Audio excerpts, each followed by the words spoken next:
Hello everyone, my name is Abhi and this is Maha Film Fanatic, and in today's video we are going to be taking a look at Satyajit Ray's unproduced film that may have inspired Steven Spielberg's E.T.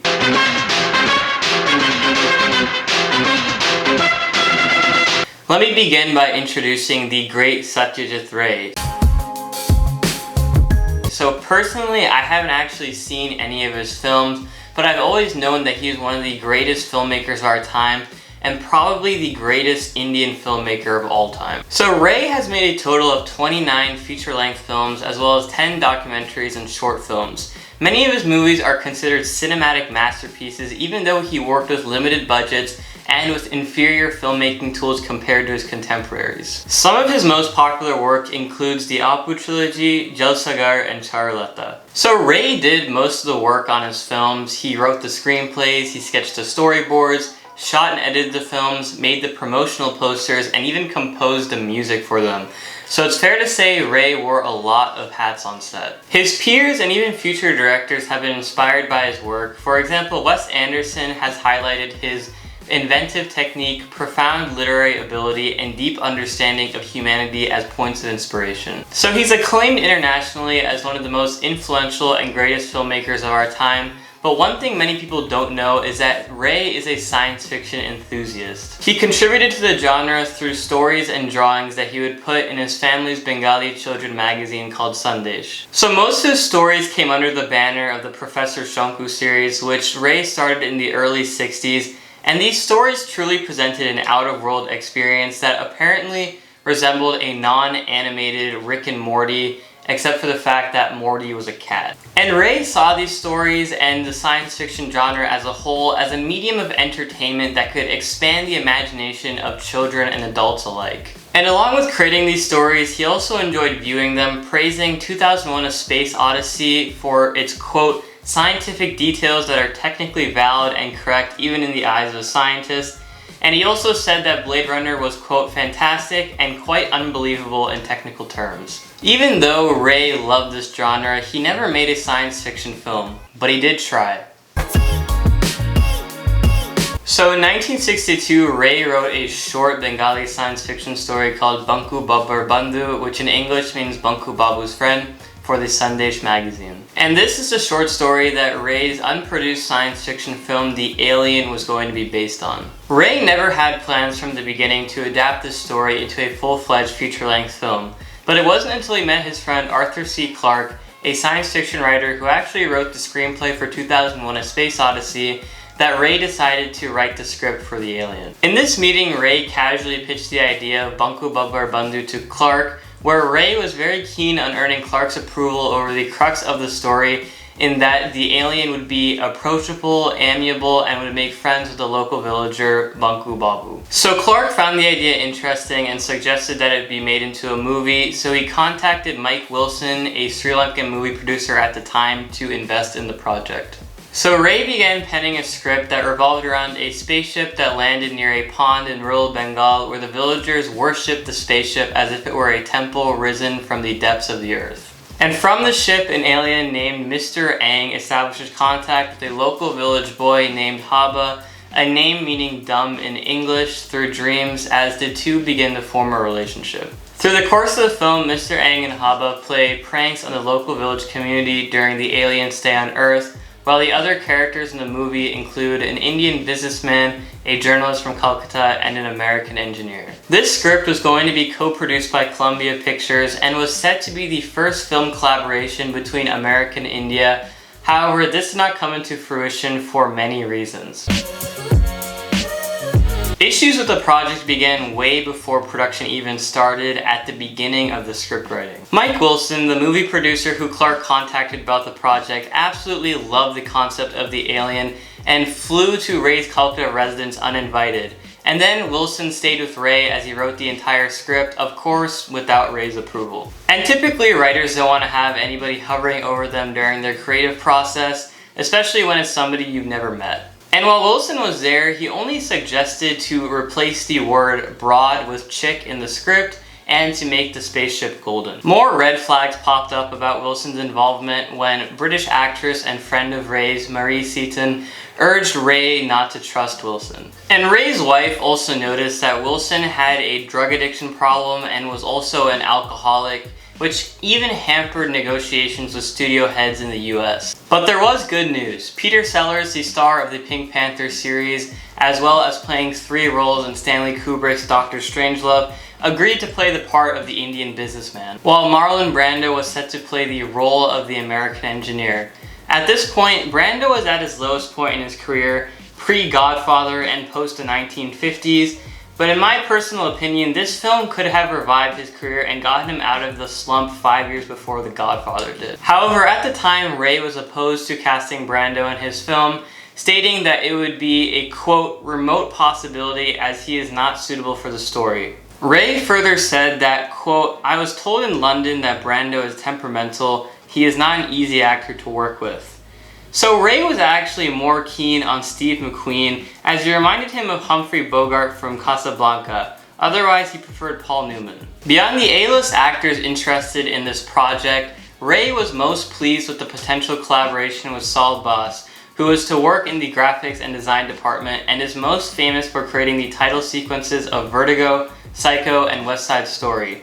Ray was especially excited by this because he himself was passionate about graphics. Once Ray finished the script and the project was gaining some traction, he decided to go to Hollywood in April of 1967 to further discuss the deal with Columbia Pictures.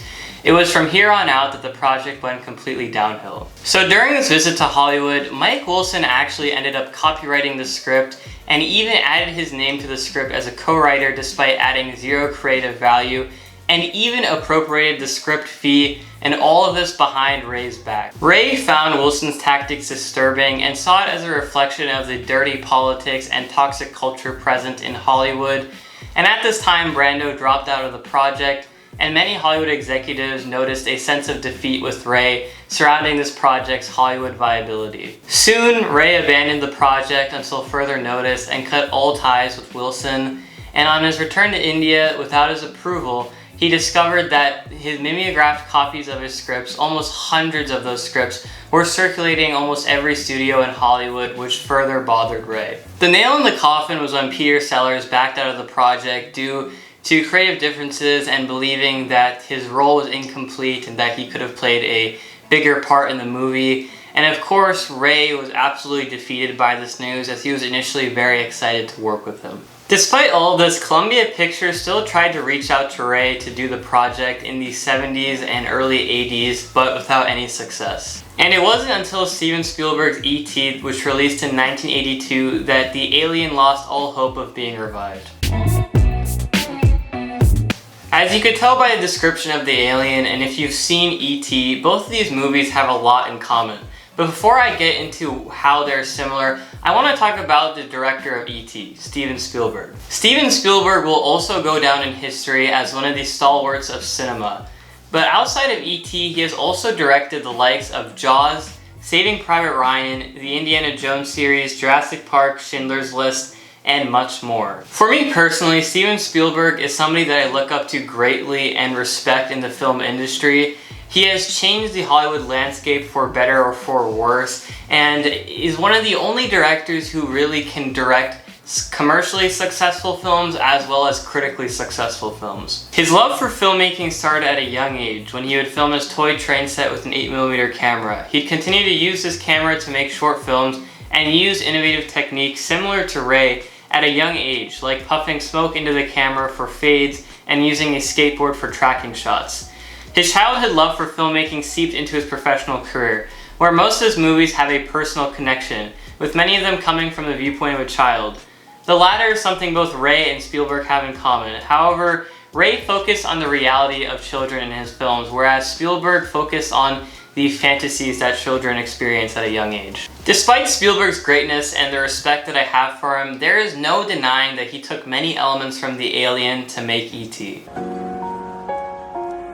The striking similarity between E.T. and the alien is the idea of an alien species being friendly and forming bonds with humans. As Ray put it, referring to the alien character, quote, the benign nature of the creature, and the fact that it is small and acceptable to children and possess certain superhuman powers, not physical strength, but other kinds of powers, particularly types of vision, and that it takes an interest in earthly things, is what separates it from other aliens and other films. In Hollywood, prior to Steven Spielberg's E.T., as well as Close Encounters of the Third Kind, aliens were portrayed as a danger to society, with evil intentions to harm Earth. However, Ray wanted to put a spin on that narrative, but it wasn't until Spielberg's E.T. when Hollywood flipped the script, or shall I say copied the script, to change the perception of aliens in cinema. And similar to the alien in E.T., the alien befriends children and engages in neighborhood jovial naughtiness, which Ray had described extensively in his screenplay. The major parallel between E.T. and the alien is the physical appearance of the actual alien. Ray described the alien in his script as being a, quote, cross between a gnome and a famished refugee child. Large head, spindly limbs, a lean torso. Is it male or female or neuter? We don't know. What his form basically conveys is a kind of ethereal innocence, and it is difficult to associate either great evil or great power with it. Yet a feeling of eeriness is there because of the resemblance to a sickly human child. Ray even wrote his alien character to have a slow-moving hand with 3 fingers, similar to E.T., who also had a slow-moving hand and 4 fingers instead. Ray's character also had the ability to revive plants and had healing powers, which again is very similar to E.T. Now, there are only a few pieces of concrete evidence that points E.T. to the Alien script. Now, I haven't actually read the screenplay for the Alien, so I can't say for sure whether there are other things that Spielberg may have taken from the script, but I do know that the things Spielberg has taken are quite relevant to E.T.'s story. But Spielberg still denies that he took from Ray and believes that E.T. is a very personal film, stating that, quote, E.T. was about the divorce of my parents and how I felt after my parents broke up, and that, quote, it was the first movie I ever made for myself. He said that after his parents split, that he would fill this void with an imaginary alien friend who he'd describe as, quote, a friend who could be the brother he never had and a father that he didn't feel he had anymore. Regardless of this, there is no denying that E.T. could not have been possible without the alien. Long before E.T., and my science fiction screenplay was germinated from that story, The Alien. I wrote a science fiction story called The Alien. Screenplay, full screenplay, which was supposed to be financed by Columbia. That is why I spent 5 weeks in Hollywood. In connection with that, it's only that I had a person who was working as a middleman who behaved peculiarly, and the idea had to be dropped. But many ideas in The Alien are in E.T., and there were mimeographed copies of my screenplay in Hollywood, hundreds of them at Columbia. Lots of people have read the screenplay. And there was a little news item in a Los Angeles paper. Some Indian boy had read the script and seen E.T., and he gave out to the press that Mr. Steven Spielberg has stolen ideas from Satyajit Ray. And Spielberg, of course, denied it. As Ray mentioned in the interview, a student who is studying journalism at Columbia University broke this story to the press, making national news. To which Spielberg responded to, quote, I was a kid in high school when his script was circulating in Hollywood. However, people soon realized that this was a cover-up because Spielberg actually graduated from high school in 1965 and the script was being circulated around Hollywood in 1967. And what's more revealing is that Spielberg was actually an intern at Universal Studios by 1967 when Ray's script was circulating around Hollywood. And by 1969, he was actually the youngest movie director to ever be signed by a major Hollywood studio. This meant that Spielberg had already climbed up the ladder and had easy access to Ray's script. Even with all of this evidence, Ray never pursued serious legal action, even though he knew his beloved project was subject to plagiarism and was also aware of Spielberg's blatant denial. But Ray said that artists have better things to do with their time. And with Universal producing, there was really no real possibility that Ray could take legal action against Columbia Pictures. Ray also said that Spielberg, quote, had made the necessary changes so that there is no case, there is no legal action possible in those circumstances. He has also said that Spielberg made good films and had no quarrels with them. This is also sad considering Spielberg has had a history of plagiarism along with DreamWorks, and has settled these suits out of court with an army of lawyers. Spielberg was also sour about these allegations as it posed a threat to E.T.'s chances at the Oscars, and he felt his film got snubbed due to this story.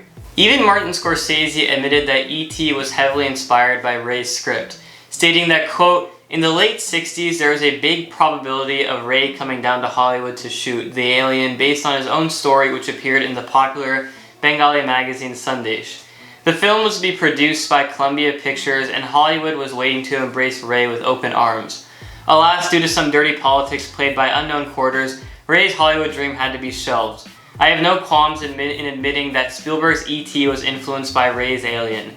Even Sir Richard Attenborough pointed this out to me." And Scorsese even urged Spielberg to support Ray's lifetime Oscars achievement, which Spielberg did end up doing. However, this has been the subject of criticism due to Scorsese's comments. Many people doubt whether Spielberg did this out of a big heart or because of guilt. Either way, I say most people have made peace about the situation, but with all of this, is E.T. really a copy of The Alien? So I think it's very clear, as noted by Ray himself, that E.T. could have never happened without the alien. The amiable personality of E.T., the physical appearance of E.T., E.T.'s friendship with children, E.T. and the child's neighborhood adventures, and E.T.'s supernatural abilities, specifically his ability to heal plants and emit a light, are all things undoubtedly taken from Ray's script. Everything else in E.T., as far as I know, are of Spielberg's creation. The divorce subplot, the government intervention, the bike scenes, and much more are unique to Spielberg. And the childhood wonderment and craze that this movie incited is something that you cannot take away. And at the end of the day, when you ask, is E.T. still a copy of the alien, I say that Spielberg didn't completely rip off Ray. Because at the true core of E.T., it is still Spielberg. Then what's the big deal? If Spielberg didn't completely rip off Ray's script, then why am I making this video? Artists steal all the time. Filmmakers take from movies that came out in the past. What's so special about this? Well, there are 3 reasons. The first being that Spielberg destroyed Ray's chances of ever making The Alien. As Ray put it, quote, "What he has done is ruin my chance of making the film, because then people will say it came from Spielberg." This is what makes this story so sad. Ray died without ever making the film he always envisioned of making. The science fiction story that would incite breathtaking child wonderment and would have changed the cinematic landscape forever. Essentially, Ray's brainchild was snatched away from him. After E.T., nobody could ever make an alien film like it. It's just like with Jurassic Park. No one could make a dinosaur flick without inevitable comparisons to Jurassic Park. The same thing happened with E.T., and especially not Ray, considering that his script was so similar to E.T. Essentially, Spielberg killed the alien. Now secondly, if the alien had been produced, it would have been monumental for the success and propulsion of Indian cinema into the mainstream, and remains as a major what if. In the 53 years since the failed production of The Alien, we have not seen a single Indian American produced film. Not a single one. Now, we've had Indian filmmakers and actors enter the Hollywood industry, i.e. Priyanka Chopra, but we have never seen a true collaboration, a true film collaboration between India and America ever.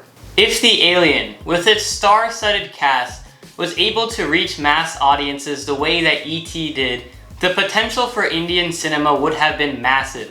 The demand for Indian-made movies would have increased exponentially due to Satyajit Ray. Now, this is just a theory, but surely the production issues that barred The Alien, that led it to being shelved, has set back Indian cinema for years. Now, the third and final reason being that Spielberg never dared to give credit to Ray for E.T., where credit was definitely due. He defiantly objected to the allegations, even though there was enough evidence to prove that Spielberg took from Ray's script. Let's take Martin Scorsese, for example. We already talked about how he has admitted that Spielberg did take from Ray's script. But one thing that many people don't know is that Scorsese himself has stolen from Ray as well. In 1962, Ray made a movie called Abidjan that is incredibly similar to Martin Scorsese's Taxi Driver, released in 1976. Seriously, if you read the synopsis of both of these movies, they are very, very similar. But the difference between Spielberg and Scorsese is that Scorsese gave credit and admitted that Abidjan was a major influence to Taxi Driver. He gave credit where credit was due. And even though Ray never made a Hollywood film, it's pretty obvious that his impact on Hollywood is immeasurable and that he left his mark on all-time films and all-time directors. But Ray was an artist who didn't need the help of Hollywood or any other major studio to make his stories come to life, as even though with his limited budgets and small-scale stories, he still managed to gain international acclaim in the film world. But even with his lifetime Oscars achievement and a Bharat Ratna, the highest achievement in India, I still feel and I still believe that he deserves more appreciation. He belongs with the likes of Akira Kurosawa, Hitchcock, Kubrick, and so forth as the four founders of cinema as we know it today. However, he isn't given the same acknowledgement. So think of this video as a tribute and as a recognition to Ray and his contributions to both film and pop culture. If you enjoyed this video, please leave a like and drop a comment down below. And if you want to see another video like this, check out my last video where I dissect what went wrong with Vijay Deverakonda's latest movie, World Famous Lover. And if you want to see more content in the future, please hit that subscribe button. Thank you.